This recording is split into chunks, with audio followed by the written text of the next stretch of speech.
10 বছরের স্কুল জীবন, মাধ্যমিকের গণ্ডি পার হতেই এই আয়োজন।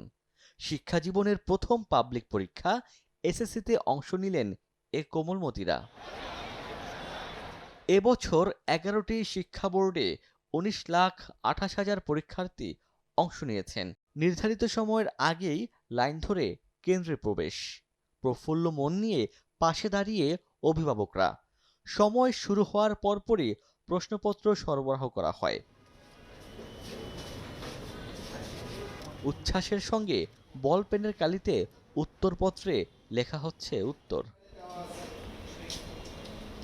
এবারের পরীক্ষা গত কয়েক বছরের চেয়ে ভিন্ন, কারণ পরীক্ষায় অংশ নেয়া অনেক শিক্ষার্থী সরাসরি অংশ নিয়েছিলেন জুলাই বিপ্লবে।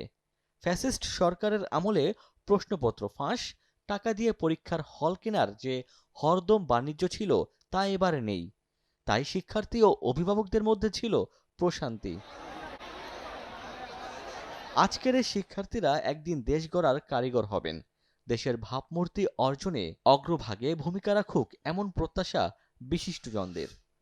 ডেস্ক রিপোর্ট, দৈনিক ডেসটিনি।